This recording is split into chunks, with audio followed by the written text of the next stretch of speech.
আসছে ২০২৫-২৬ অর্থ বছরের বাজেট ঘোষণা। রাজনৈতিক সরকার না থাকায় এবার জাতীয় সংসদে উপস্থাপন হচ্ছে না বাজেট। অর্থ উপদেষ্টার ঘোষণায় সংক্ষিপ্ত যে বাজেট আসছে তা কতটুকু জনগণের প্রত্যাশা পূরণ করবে? অর্থনীতির দুরবস্থা দূর করতেই বা কেমন হওয়া উচিত এবারের বাজেট? মূল্যস্ফীতিতে শেখ হাসিনা সরকারের আমল থেকেই টালমাটাল বাজার।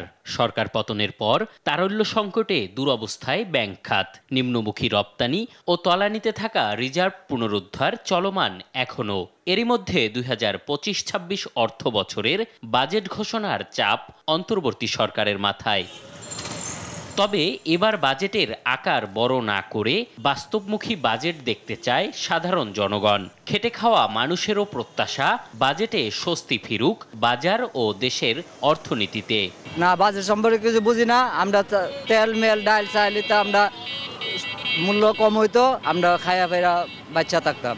বাস্তবমুখী এবং শর্ট হলে ভালো হবে, একটাই কারণ যে বাজেট যদি লম্বা হয় কিন্তু কাজের কাজ কিছু হয় না, ওটা আমরা চাই না। বাজেটটা যাতে আরো ভালো হয়, পাবলিক ডিমান্ড পাবলিক ডিমান্ড অনুযায়ী যাতে আমাদের বাজেটটা হয়। অর্থনীতি নিয়ে গবেষণা প্রতিষ্ঠান সেন্টার ফর পলিসি ডায়ালগের এ গবেষক মনে করেন, মূল্যস্ফীতি কমাতে বাজেটে প্রত্যক্ষ করের উপর নজর বাড়াতে হবে সরকারের। বাজেটের মূল যে তিনটা দিক, একটা হলো যে রাজস্ব আহরণ, রাজস্ব ব্যয় এবং উন্নয়ন ব্যয়। এই তিনটা দিকের ক্ষেত্রেই কিন্তু মূল্যস্ফীতির একটা বড় ভূমিকা থাকে। রাজস্ব আয়ের ক্ষেত্রে যদি আমরা অপ্রত্যক্ষ করের উপরে না চাপ দিয়ে যদি প্রত্যক্ষ করের উপরে দেই এবং সেটাও যদি আমরা ভিত্তি এবং যেসব কর ফাঁকি আছে সেগুলো রোধ করি, এটা ইতিবাচক প্রভাব ফেলবে।